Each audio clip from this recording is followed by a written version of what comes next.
नमस्कार, मैं हूं अजय सिंह तोमर। आज हम बात करेंगे पाली ज़िले में कांग्रेस के हालातों को लेकर। कभी पाली ज़िला कांग्रेस का गढ़ हुआ करता था और कांग्रेस का परचम लहराता था पाली ज़िले में। लेकिन कभी और आज में ज़मीन आसमान का फ़र्क है। कभी कांग्रेस की पाली ज़िले की 8 विधानसभा सीट हुआ करती थी और 8 विधानसभा सीट पर मात्र पाली को छोड़कर 7 विधानसभा सीटों पर कांग्रेस का कब्जा हुआ करता था। माफ़ कीजिएगा, 6 सीटों पर कांग्रेस का कब्जा होता था। पाली जिला सीट ज्ञानजी पार्क भाजपा की झोली में जाती थी, तो बाली से भैरव सिंह जी शेखावत अपने अंगद की तरह पांव अड़ाए हुए थे। और आज भी स्थिति यह है कि बाली और पाली में ज्ञानचंद पारख और पुष्पेंद्र सिंह राणावत अंगद के पांव जमाए हुए हैं। आज 6 विधानसभा सीटें हैं पाली ज़िले में, जिसमें से एक पर भी कांग्रेस नहीं है। पाली में भाजपा, चैतारण में भाजपा, बाली में भाजपा, बाकी निर्दलीय। अब ऐसे में आप समझ सकते हैं कि कांग्रेस कहाँ पर है। अभी तक जिला अध्यक्ष भी कांग्रेस का तय नहीं हो पाया है कि जिला अध्यक्ष कौन बनेगा। हम बात करें हम चलते हैं पिछले दौर में। यदि बात करें तो केवल चंद गुलेच्छा जिला अध्यक्ष रह चुके हैं। ये भी अशोक गहलोत के करीबी माने जाते हैं। सीडी देवल जो आरएस से रिटायरमेंट हो चुके थे, ये भी जिला अध्यक्ष रह चुके हैं। भीमराज भाटी ये भी एक किसानों के नेता माने जाते हैं। ये 3 स्तंभ थे। या यूँ कहे दिलीप चौधरी जो जैतारण से आते हैं, वो भी जिला अध्यक्ष पद पर रह चुके हैं। ये 4 स्तंभ थे जो कांग्रेस की बागडोर संभाल रहे थे। धीरे धीरे समय बीता, परिसीमन हुआ। पाली ज़िले की 8 विधानसभा सीटों में से मात्र 6 विधानसभा सीट रही और हालात ये रहे कि धीरे धीरे कांग्रेस का ग्राफ गिरता गया। कार्यकर्ताओं की कोई सुध लेने वाला नहीं। कार्यकर्ताओं का भी मोह भंग हुआ। धीरे धीरे भाजपा ने अपने पांव पसारे। जहां कांग्रेस मजबूत थी, वहां आज भाजपा अपने पांव जमाए हुए है। ये क्यों हुआ, कैसे हुआ, हम आपको बताते हैं। 98 के हम बात करें तो कांग्रेस सरकार थी, मुख्यमंत्री अशोक गहलोत थे। और यहाँ जो कांग्रेस का पाली जिला बड़ा परचम लहराता था, कांग्रेस दमदार स्थिति में थी। अगर हम अग्रिम संगठन की बात करें तो सेवा दल के मामले में उस समय जबर सिंह राजपुरोहित एक तेज तर्रार नेता के रूप में सामने आए और पूरे जिले के अंदर एक शानदार सेवा दल का संगठन तैयार किया। और इतना ही नहीं, संगठन तैयार करने के साथ गांव-गांव ऑफिस खोले ताकि कार्यकर्ता अपनी समस्या लेकर आए और वहां का जो नगर अध्यक्ष है या उसको वह बताए और नगर अध्यक्ष आकर मुख्यालय पे अधिकारियों से उनके काम करवाए, उनकी समस्याओं का समाधान करे। बाकायदा ऑफिस लगाए गए थे। उसका खर्चा वहन स्वयं कार्यकर्ता करते थे। लेकिन जैसे हम बात करें कि सीडी देवल, दिलीप चौधरी, केवलचंद गुलेच्छा, भीमराज भाटी, अब इनका समय, इनका जनाधार धीरे धीरे ख़त्म हो चुका है। जो पहले इनकी जनता के बीच में जो पकड़ हुआ करती थी, वो आज पकड़ ख़त्म हो चुकी है। आज हालात इतने दयनीय हैं कांग्रेस के कि ऑफिस के अंदर भी कोई बैठने वाला नहीं है। कार्यकर्ता जाएं तो किसके पास जाएं, किसी शिकायत करें। उनकी सरकार होते हुए भी कार्यकर्ताओं के आज काम नहीं हो रहे हैं। तो ऐसे में हम बात करें, आज भी जो तिरंगा रैली के दौरान जो ये जब्बर सिंह राजपुरोहित और बद्रीराम जाखड़ की बात करें तो ये बद्रीराम जाखड़ अभी कुछ समय में ही इनका लोगों के बीच नाम सामने आया था। ये सांसद बने थे, उसके बाद इन्होंने अपनी बहन को टिकट दिलाया, बहुत बुरी तरह से पराजित हुई थी। लेकिन सवाल फिर यही उठता है, अभी तिरंगा रैली के दौरान एक यात्रा निकालने को लेकर एक रूट चार्ट की तैयारी को लेकर एक बैठक हुई, जिसमें केवल चंद गुलेचा, दिलीप जी चौधरी एवं बद्रीराम जाखड़ और जब्बर सिंह राजपुरोहित जैसे कई नेता उसके अंदर मौजूद थे। बात चल रही थी कि पैदल यात्रा निकाली जाएगी, तिरंगा यात्रा निकाली जाएगी और सभी नेता पैदल चलेंगे। तो इतने में ही जब्बर सिंह राजपुरोहित ने कहा कि नेता को तो पैदल चलना ही होगा, कार्यकर्ता तो है नहीं तो कहाँ से चलेंगे, तो नेता को तो पैदल चलना पड़ेगा। इस बात पर बद्रीराम जाखड़ ने जब्बर सिंह राजपुरोहित को टोका। इस पर गर्मा गर्म बहस हो गई। हालांकि दोनों ही नेता अशोक गहलोत के नज़दीक माने जाते हैं, लेकिन क्या करें साहब, एक वाक्य ने हंगामा खड़ा कर दिया, तू मैं हुई, बीच बचाव हुए और बद्रीराम जाखड़ यहाँ से वहाँ कांग्रेस कार्यालय छोड़ के निकल गए। जब्बर सिंह राजपुरोहित एक ऐसे नेता हैं, बड़े झुंझारू लीडर हैं। जब दीवान माधो सिंह काबीना मंत्री थे और जिला प्रमुख कांग्रेस का बोर्ड बनना था पाली में, और बन गया भाजपा का, यानी बहुमत होते ही कांग्रेस का भाजपा का वोट बना, तो वह सारा आरोप दीवान माधो सिंह पर आया था। और जब्बर सिंह राजपुरोहित ने दीवान माधो सिंह जी की जो आगे की कार उठाकर ऊंची कर दी गई थी, काफ़ी सुर्खियों में रहा था वो, काफ़ी गर्मा गर्मी हुई थी। यानी एक झुंझारू लीडर रहे हैं ये। सेवा दल में भी थे तो कार्यकर्ताओं में जान फूंक देते, दम लगाते थे कि नहीं होगा, नहीं जरूर होगा, नहीं का तो कोई स्थान नहीं है।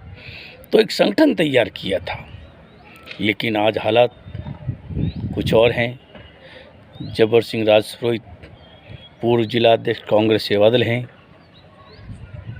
सीडी देवल अब कहीं नज़र आते नहीं हैं। केवल चंद गुलेचा कहीं क्षेत्रों में आते नहीं हैं। दिलीप चौधरी भी कहीं कार्यकर्ताओं से पाली ज़िले में मिलते नहीं हैं। भीमराज किसान नेता हैं भाटी जी, वो भी अपने सिर्फ पाली की राजनीति करते हैं। यानी ये लोग सब पाली के अंदर ही राजनीति करते हैं, पाली के बाहर कार्यकर्ताओं के बीच में आज तक कोई नहीं आ रहा है। हालात ये हैं कि अब कार्यकर्ता पशुपेश में, कार्यकर्ता टूट रहे हैं, कार्यकर्ता कांग्रेस के हताश से निराश हैं।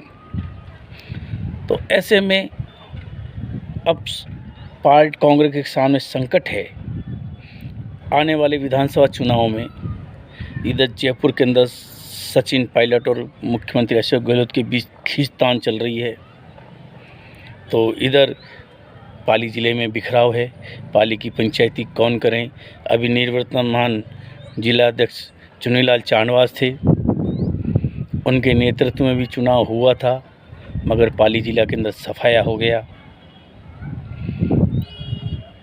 तो लोगों ने नैतिकता के आधार पर इस्तीफे की मांग भी की थी, लेकिन उन्हें इस्तीफा नहीं दिया। जब सचिन पायलट और मुख्यमंत्री के बीच में जब मामला हुआ तो उन्होंने सचिन पायलट के पक्ष में इस्तीफा अपना भेज दिया।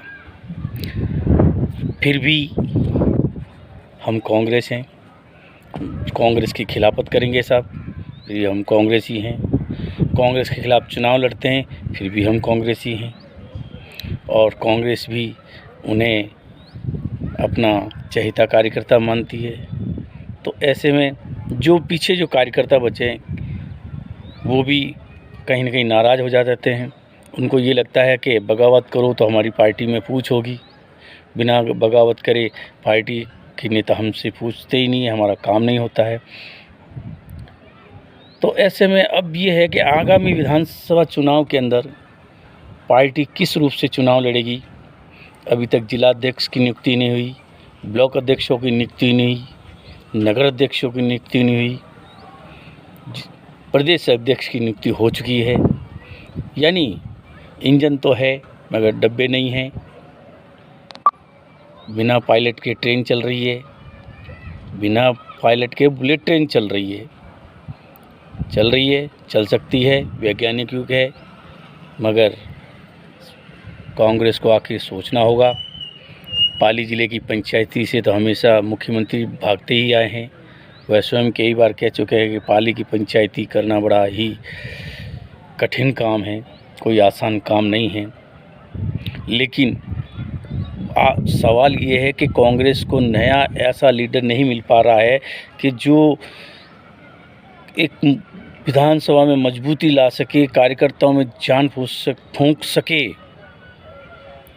और यहाँ कांग्रेस का परचम लहरा सके। मगर ऐसा कुछ नहीं है, कोई भी लीडर नहीं आगे आ रहा है। ये 4-5 जो पुराने व्यक्ति हैं, यूँ कहेंगे मूलचंद डागा जो समय की राजनीति करते थे, सांसद थे, तो कांग्रेस का एक अलग ही रुतबा था। डागा जी एक ऐसे शख्स थे, मूलचंद डागा एक ऐसे शख्स थे कि कार्यकर्ताओं के लिए लड़ जाया करते थे। लेकिन ऐसा आज के दौर में कोई नेता नहीं है जो कार्यकर्ताओं के हित में लड़े। अरे आज के टाइम में तो कार्यकर्ताओं का ही काम नहीं होता है, तो कार्यकर्ताओं के लिए कौन लड़ेगा।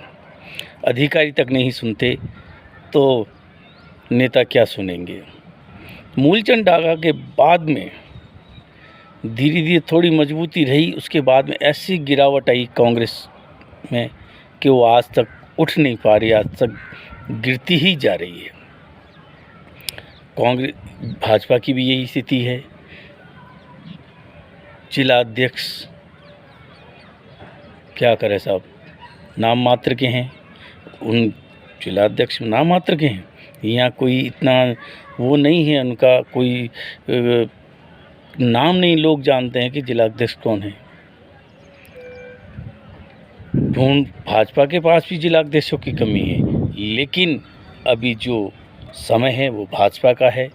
केंद्र से सारे राज्य चल रहे हैं, नरेंद्र मोदी के नाम से हर जगह वोट गिर रहे हैं। किसी जिला अध्यक्ष की कहें या उसे नहीं, नरेंद्र मोदी के नाम से पेटियों के अंदर मत जाते हैं, ये भी एक बड़ी बात है। कांग्रेस दिल्ली से ही कमज़ोर चल रही है, वहाँ पे भी खींचतान है, कई नेता पार्टी छोड़ के चले गए। ये सरकार गिरते गिरते राजस्थान में बची, सचिन पायलट और मुख्यमंत्री अशोक गहलोत की खींचतान में। लेकिन जादूगर की सरकार है, ऐसे कोई नहीं इसको खींच सकता, न ले जा सकता। सिंधिया चले गए भाजपा में, और भी कई पार्टी के कद्दावर नेता थे, कपिल सिब्बल जैसे समाजवादी पार्टी में चले गए। इतने वयोवृद्ध नेता थे, कुछ तो है, क्यों कार्यकर्ता जा रहे हैं। लेकिन दिल्ली से लेकर जयपुर तक कोई इसके बारे में नहीं सोच रहा है, कोई नहीं समझ रहा है। तो आखिर अब कांग्रेस किस कदर हालात ख़राब होते जा रहे हैं, ये किसी को कोई इससे मतलब नहीं। हम खिचड़ी पकनी चाहिए, गैरों की खिचड़ी है, हम पकने नहीं देंगे। हम कहेंगे जो वही होगा, आपकी हम सुनेंगे नहीं। हम चाहें जिसका काम करेंगे, ज़रूरी नहीं कि आपकी ही बात मानेंगे। गहलोत सरकार काम तो बहुत कर रही है, मगर अभी क्षेत्र में उसका प्रचार प्रसार नहीं हो पा रहा है। ट्रोमा सेंटर खोल दिए, मगर ट्रोमा है नहीं। ट्रोमा सेंटर खोल दिए गए चिकित्सालयों में, मगर आज तक कोई सुविधा मुहैया नहीं हुई। सरकारी दफ्तर खाली हैं, कर्मचारियों की नियुक्ति नहीं, भर्ती हो नहीं रही। नीट की परीक्षाएं बार बार पेपर आउट हो रहा है, कैंसिल हो रही हैं। कार्यकर्ता हताश है, निराश है। कांग्रेस की सरकार है, लेकिन पाली ज़िले में तो कांग्रेस निराधार है। कांग्रेस का कोई जनाधार नहीं है पाली ज़िले में, या यूँ कहे बाली में भी। बाली में तो भाजपा अंगद की तरह पुष्पेंद्र जी पैर अड़ाए हुए हैं, तो पाली में ज्ञानजी पारख। अभी हाल ही में ज्ञानजी पारख और पूर्व सभापति, माफ़ कीजिएगा, सभापति के पति राकेश के बीच में जो खींचतान चल रही है, सभी देख रहे हैं इस बात को। कोई कहता है कि राकेश जी विधायक बनना चाहते हैं, तो आपसी खींचतान हर संगठन में है, मगर जितनी खींचतान कांग्रेस में इस बार चल रही है और जितनी गिरावट आई है, जितनी दिनों दिन कांग्रेस का जनाधार गिरता जा रहा है, इतना किसी पार्टी में नहीं गिर रहा है। ये सोचना होगा कांग्रेस को भी। भाजपा भी अभी वर्तमान में तैयारी में लगी हुई है, और इस बार उनका मानना है कि राजस्थान के अंदर भाजपा सरकार ज़रूर आएगी। अब देखते हैं कि किसकी सरकार आगामी होगी और किसकी नहीं। देखते रहिए